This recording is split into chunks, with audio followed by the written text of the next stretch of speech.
वो आपने सिर्फ़ और सिर्फ रखने हैं रिवीजन के लिए, सिर्फ़ और सिर्फ रिवीजन, और वो है डिस्ट्रैक्शंस, मोबाइल डिस्ट्रैक्शंस। तो एक बात है ना, एफएलपीज़ आप सॉल्व करोगे, बहुत ज़्यादा एमसीक्यू गलत होंगे, आपने इसको लाइट नहीं लेना।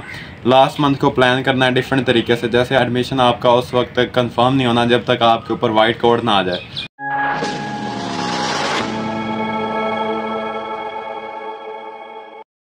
हाँ। अस्सलामुअलैकुम स्टूडेंट्स, कैसे हो आप सब लोग? आप लोगों में से हर एक स्टूडेंट ने वो वाली स्टोरी सुनी होगी, कछुए और खरगोश वाली।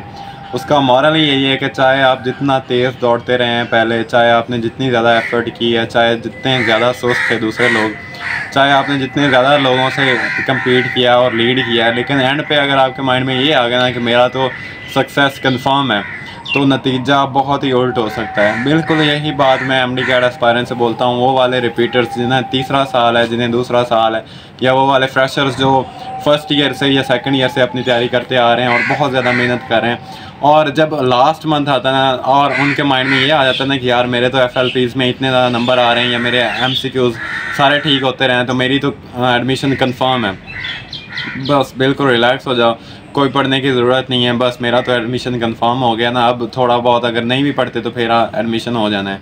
तो ये बात मैं एमडी कैट एस्पायरेंट से बोलता होता हूँ। एडमिशन आपका उस वक्त तक कंफर्म नहीं होना जब तक आपके ऊपर वाइट कोड ना आ जाए, जब तक आपके नाम के सामने आपका ड्रीम मेडिकल कॉलेज ना लिखा हो, और जब तक आप मेडिकल कॉलेज के अंदर खड़े ना हो तब तक ये नहीं कहना कि मेरा एडमिशन कंफर्म है। तो लास्ट टाइम तक, लास्ट सेकंड तक मेहनत करते रहना है, और ये नहीं सोचना कि मेरे नंबर पूरे आते रहें तो इसका मतलब है मेरा एडमिशन कंफर्म है। इसका मतलब है ना, last month is very important, और लास्ट मंथ बहुत क्रूशल है, आपने इसको लाइट नहीं लेना।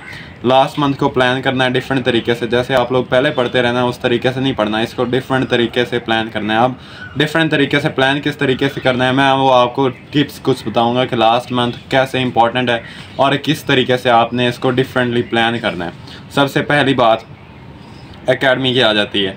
एकेडमी अगर आपने नहीं रखी हुई इससे पहले तो अब भी रखने की ज़रूरत नहीं है, और अगर आपने पहले रखी हुई है तो एकेडमी छोड़ दें। एकेडमी इतनी ज़्यादा इंपॉर्टेंट नहीं है। सबसे पहला एकेडमी का और सबसे आखिरी एकेडमी का काम यही होता है कि उसने आपको एक कंसिस्टेंट बनाना होता है। अगर आप कंसिस्टेंट रह सकते हैं एकेडमी के बगैर भी तो एकेडमी जाने का कोई फ़ायदा नहीं है। मैंने एमडी कैट जब रिपीट किया था, मैंने एक एकेडमी का स्कॉलरशिप टेस्ट दिया था, मेरी फ़र्स्ट पोजीशन थी और मैंने 100% फ्री पढ़ना था, लेकिन मैं फिर भी नहीं गया क्योंकि टाइम वेस्ट था। एकेडमी का काम सिर्फ लेक्चर्स देना होता है बस। एकेडमी फ़र्स्ट ऑफ ऑल होगी, एकेडमी इतनी ज़्यादा मैटर नहीं करती। दूसरे नंबर पे आ गया आपने क्या चीज़ करनी है इसमें आपने एफएलपी सॉल्व करने हैं। पहले आपने नहीं किया हुआ। जब हम एफएलपी सॉल्व करते हैं ना तो हर बच्चा यही कहता होता है कि यार मेरा सिलेबस कंप्लीट नहीं है, एक दफ़ा और रिवीजन करके एफएलपीज करूँगा, ये करूँगा, वो करूँगा, टाल मटोल करता रहता है। लेकिन जितनी भी आपकी प्रेपरेशन है ना, सबसे पहले तो अपने माइंड में रखें कि बस इट्स इनफ, जितनी प्रेपरेशन होगी बहुत ज़्यादा हो गई, और उसके बाद एफएलपी सॉल्व कर दें चाहे आपका सिलेबस कंप्लीट है या नहीं है। और अपने माइंड में यही रखेंगे जितना मैंने सिलेबस कर लिया है बस दैट्स इनफ। ये फ्रेशर्स के लिए होती है बात। दूसरे नंबर पे आ गया एफएलपीज़। तीसरे नंबर पे आ गया आपने पास पेपर सॉल्व करने। एक बात है ना, एफएलपीज़ आप सॉल्व करोगे, बहुत ज़्यादा एमसीक्यू गलत होंगे क्योंकि एकेडमी वाले मुश्किल बनाते होते हैं अपनी एफिशिएंसी दिखाने के लिए, सीधी बात है। उसके बाद जो अगर आपने अपनी प्रैक्टिस जज करनी ना सही तरीके से, वो आपने करनी पास पेपर से। अब पास पेपर्स को आपने with in the time solve करने की कोशिश करनी है, और पास पेपर जो वाले बहुत ज़्यादा इंपॉर्टेंट है ना, पास पेपर से एमसीक्यू रिपीट होते हैं और इस दफ़ा भी हुए थे काफ़ी ज़्यादा। तो यूएचएस वाले स्पेशली आपने ज़रूर अपने फिंगर टिप पे होने चाहिए आपके ना पास पेपर। 2021 वाला, 2022 वाला और 2023 वाला, ये वाले पास पेपर्स आपको ज़रूर आते होने चाहिए और with in the time solve करने की कोशिश करना है। कुछ बच्चे होते हैं ना, वो कहते हैं कि हमने रिवीजन करनी होती है और हमें टाइम नहीं मिलता। तो एफएलपीज़ को या पास पेपर्स को आप इस तरीके से कर सकते हो कि आपने टाइम मैनेज कर लेना है। फ़र्ज़ करो आपने फ़र्ज़ किया कि आपने सोचा हुआ है कि मैंने ना एफएलपी में 40 मिनट्स देने हैं सिर्फ बायो को, तो वो वाला आप टॉपिक सेलेक्ट कर लो, आप 40 मिनट्स के लिए रख लो, बायो को कर लो और उसको छोड़ दो एक दफ़ा। जब रिवीजन कर लो थोड़ी देर बाद, जब आपका प्रैक्टिस करने का जी चाहे तो फिर आप केमिस्ट्री ले लेना। और अगर आपने रखा हुआ है कि मैंने 1 घंटे में केमिस्ट्री करनी है इन द फाइनल पेपर, तो आप 1 घंटे में कर लो और वो वाला केमिस्ट्री का पोर्शन सॉल्व कर लो। इस तरीके से आप एक दिन में एक एफएलपी सॉल्व कर सकते हो। और एंड पे आ गई वो वाली बात जो बहुत ज़्यादा इंपॉर्टेंट है, और आप लोग भी इससे ना बहुत ज़्यादा इफ़ेक्ट हो रहे होंगे, और वो है डिस्ट्रैक्शंस, मोबाइल डिस्ट्रैक्शंस। तो बहुत सारे बच्चे परेशान हैं, तो उनको मैं अपनी टिप बताता होता हूँ। जब मुझसे बहुत सारे मैसेजेस आते थे ना व्हाट्सएप पे, हालांकि ऐप्स मेरे पास सारी इंस्टॉल थी, लेकिन मैं व्हाट्सएप के अलावा कोई यूज़ नहीं करता था।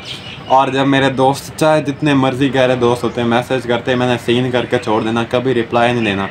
आहिस्ता आहिस्ता क्या होता था कि वो मुझे मैसेज करते, जब मैं रिप्लाई नहीं देता तब उन्होंने आहिस्ता आहिस्ता मैसेज करना ही छोड़ दिया। तो एंड पे आके 1 महीना रह गया। अब अगर आप मोबाइल छोड़ भी देते हैं तो सब कुछ मिल जाना है आपको। बस 1 महीने के लिए मोबाइल छोड़ दें, और जो भी टेक्निक आप लोग यूज़ कर सकते हैं ना वो करें। और उसके बाद लास्ट वाले, ये इस पे अलग एक वीडियो बनाई जा सकती है, लेकिन जो लास्ट वाले 15 दिन है ना, वो आपने सिर्फ़ और सिर्फ रखने हैं रिवीजन के लिए, सिर्फ़ और सिर्फ रिवीजन। चाहे सिलेबस आपका कंप्लीट हो जाए नहीं हो जाए, उसमें 3 रिवीजन भी की जा सकती हैं, उसमें 2 रिवीजन भी की जा सकती हैं। अगर आपने 3 रिवीजन करनी है तो पहले 7 दिनों में 1 रिवीजन, उसके बाद अगले 5 दिनों में, उसके बाद अगले 2 दिनों में 1 रिवीजन। अगर आपने 2 रिवीजन करनी है तो पहले हफ्ते में आपने 1 रिवीजन करनी है, और दूसरे हफ्ते में आपने 1 रिवीजन करनी है। इस तरीके से 2 रिवीजन की जा सकती हैं। ये वाले 15 दिन बहुत ज़्यादा क्रूशियल हैं, बहुत इंपॉर्टेंट है, तो इस तरीके से प्लान करना है। ये वाली सारी बातें हैं लास्ट मंथ के लिए। अब ये नहीं करना कि एक एक सेकंड को मैनेज करना है किस तरीके से, बस ओवरऑल सोचना है कि ये वाली चीज़ें करनी है लास्ट मंथ में, कोई बात नहीं है, ठीक है। ये वाली सारी बातें आप फॉलो करें, इंशाल्लाह बहुत अच्छा रिज़ल्ट आएगा, और हल्का नहीं लेना लास्ट मंथ को। मिलते हैं आप लोगों से अगली वीडियो।